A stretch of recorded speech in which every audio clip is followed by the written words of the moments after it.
ये मेरा third video है, कृपया आप सपोर्ट कीजिएगा और शेयर कीजिएगा। पसंद आए तो लाइक कीजिएगा। जल्दी मैं कंप्लीट सिलेबस शुरू कराने वाला हूँ। सबसे पहले इंटर का शुरू कराऊंगा। अभी नया सिलेबस आया नहीं है मार्केट में, ठीक है। तो आज देखते हैं क्वेश्चन नंबर 11। कह रहा है कि यदि किसी त्रिभुज की भुजाएं 3, 4 और 5 सेंटीमीटर हो तो वह त्रिभुज होगा। पहला ऑप्शन दिया है समकोण होगा, अधिक कोण होगा, न्यून कोण होगा, यह त्रिभुज संभव नहीं है, ठीक है। इनकी सबकी अलग अलग कंडीशन होती हैं, ठीक है। तो जब चैप्टर कराऊंगा तब बताऊंगा डिटेल से। सबसे पहले समकोण के चेक करूंगा मैं। समकोण की कंडीशन क्या होती है? दो छोटी भुजाओं के वर्गों का योग तीसरी भुजा के वर्ग के बराबर होता है। किसकी कंडीशन होती है? समकोण त्रिभुज की। तो सवाल नंबर 11 देखते हैं हम। अगर समकोण त्रिभुज होगा तो दो छोटी भुजाओं के वर्गों का योग बड़ी भुजा के वर्ग के बराबर होगा। तो छोटी भुजा हमारी कौन कौन सी है? जो हमारी छोटी भुजा है वो बेटा हमारी है 3 और 4। बड़ी भुजा कौन सी है? 5। तो छोटी भुजा के वर्गों का योग करो। तो छोटी भुजा का वर्ग, पहली छोटी भुजा है वर्ग 3, उसका 3 का वर्ग। दूसरी भुजा है बड़ी, दूसरी मतलब सेकंड भुजा है 4, उसका वर्ग करेंगे। तो 3 का वर्ग 9 और 4 का वर्ग 16। 16 और 9 25। बड़ी भुजा का वर्ग करेंगे तो 5 है बड़ी भुजा, तो 5 का वर्ग 25। यानी दो छोटी भुजाओं के वर्गों का योग तीसरी भुजा के वर्ग के बराबर है। तो ये हमारा कौन सा त्रिभुज होगा बेटा? समकोण त्रिभुज होगा। कौन सा होगा? समकोण त्रिभुज। यानी कौन सा ऑप्शन हमारा ठीक है? ए ऑप्शन ठीक है। क्वेश्चन नंबर 12 देखते हैं।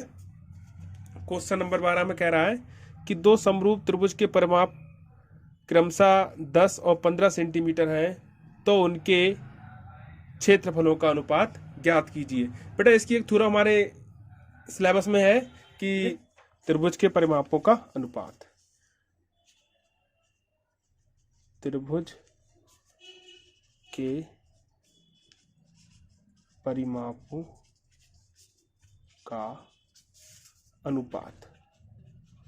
अनुपात मतलब बेटा होता है एक को ऊपर रख दो दूसरे नीचे। तो एक का है 10 और दूसरे का है 15। 5 से डिवाइड कर देंगे, 5 दूनी 10, 5 दिया 15।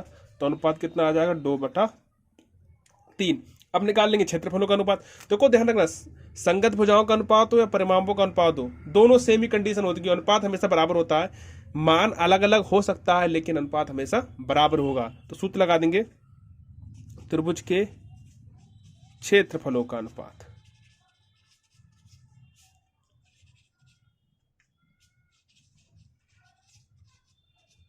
तो क्या हो जाएगा? परिमापों का अनुपात का वर्ग। तो परिमापों का अनुपात कितना है? 2/3। तो वर्ग करेंगे इसका बेटा तो 4/9, यानी अनुपात आ जाएगा हमारा 4:9। ये कौन सा ऑप्शन सही है इसमें? बी वाला ऑप्शन ठीक है। कौन सा ऑप्शन ठीक है? बी वाला ऑप्शन ठीक है। क्वेश्चन नंबर 13 देखते हैं अब।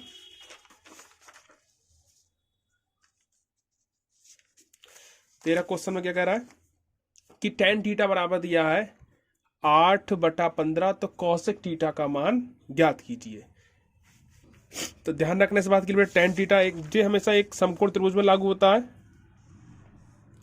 समकोण त्रिभुज में यह नीचे होता है आधार, इधर होता है लंब और ये होता है कर्ण। ध्यान रखना, tan थीटा दिया हमें। tan थीटा कितना दिया है? 8/15। लाल बटा कक्का का रूल लगता है यहाँ पर, ठीक है। तो सिंपल देख लो, यहाँ पर tan में ऊपर होता है लंब और नीचे होता है आधार। हमारे पास बेटा कर्ण नहीं है, पाइथागोरस प्रमेय निकाल के कर्ण लगा लेंगे हम। कर्ण निकाल लेंगे तो कर्ण का वर्ग बराबर होता है लंब का वर्ग प्लस आधार का वर्ग। लंब कितना है? 8, 8 का वर्ग। आधार कितना है? 15, 15 का वर्ग। तो 8 का वर्ग 64 और 15 का वर्ग 225। जोड़ेंगे 9 6 तो 8 और 2 89, 289, यानी कर्ण का वर्ग बराबर 289 और कर्ण हो जाएगा √289। कितने का वर्ग होता है? 17। बेटा हमेशा पॉजिटिव मान निकल के आता है किसी की लंबाई। हमसे किसका मान उसने पूछा है? कॉसेक थीटा का मान। किसका मान पूछा है? कॉसेक थीटा का मान। तो कॉसेक थीटा का मान निकाल लेंगे हम। कॉसेक थीटा होता है कर्ण बटा लंब। साइन का उल्टा होता है। कर्ण का मान कितना है? 17 और लंब का मान कितना है? 8। यही हमारा क्या हो जाएगा? आंसर 17/8। कौन सा ऑप्शन इसमें बेटा ठीक है?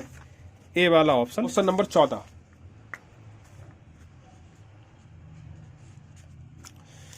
Please like and share. कह रहा है कि 2 cos 3 थीटा बराबर 1। 2 cos थीटा बराबर 1। तो क्या पूछा है? थीटा का मान पूछा है। देखो ध्यान से इधर, थीटा का मान पूछा है। cos थीटा को रोक लो, 2 कहाँ चले जाएंगे? 1 के नीचे। अब cos कितने का जो मान होता है वो 1/2 होता है। तो cos 60 का मान, कितने का मान बेटा? 60 का मान, यानी cos 60 का मान कितना होता है? 1/2। cos से हट जाएगा, यानी थीटा का मान कितना आ जाएगा? 60 डिग्री।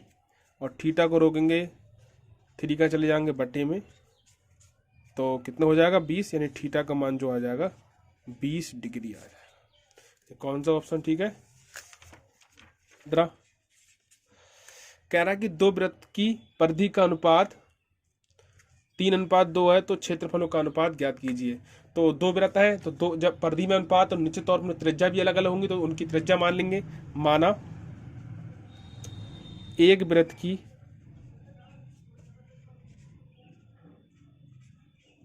त्रिज्या कितनी मान लो बेटा? R1, और दूसरे की कितनी मान लो?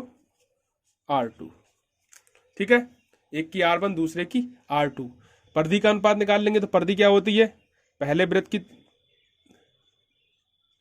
की परिधि बटे दूसरे वृत्त की परिधि।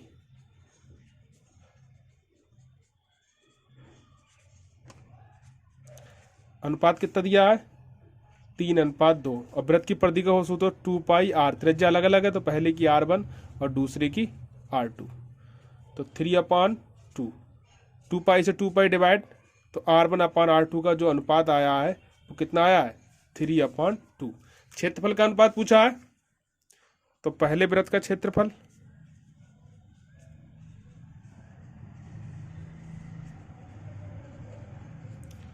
बटे दूसरे वृत्त का क्षेत्रफल।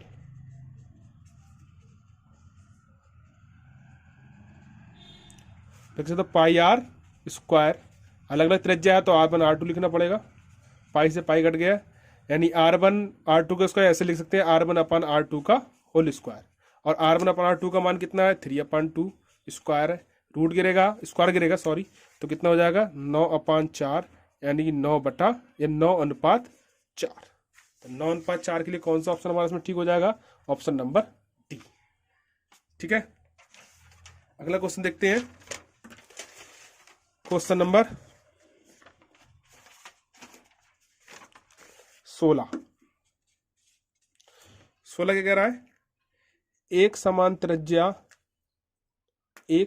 त्रिज्या स्मॉल r 2 अर्धगोलों को उनके आधारों से जोड़ा जाता है, तो एक इस प्रकार नए ठोस का वक्र पृष्ठीय क्षेत्रफल ज्ञात कीजिए।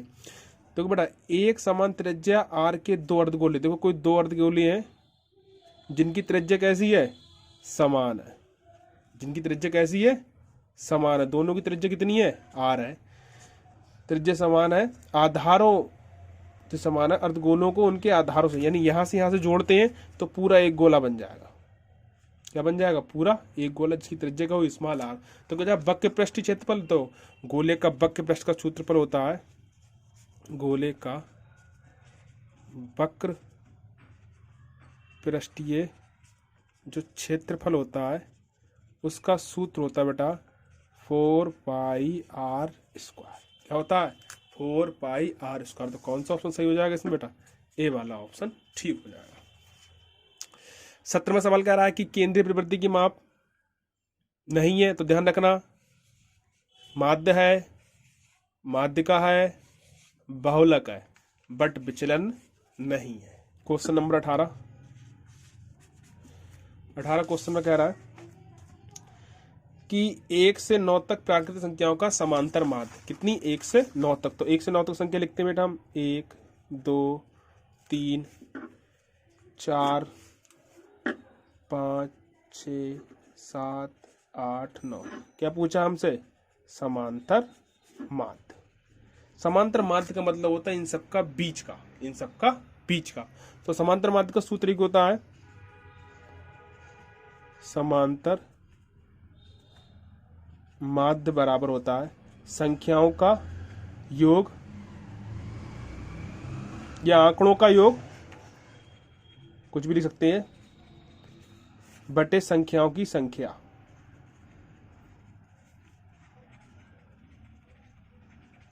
तो संख्याओं योग लिख लेंगे अब, 1 2 3 4 5 6 7 8 9 और बटे कितने आ जाएंगे, 9। जोड़ो, 2 1 3 3 3 6 4 10 5 15 6 21 21 और 7 28 28 और 8 36 और 9 तो 45/9। तो 9 पंजे 45। कितना है बेटा, 5। समांतर माध्य कितना निकल के आया, 5। यानी इसमें हमारा कौन सा उसमें ठीक है,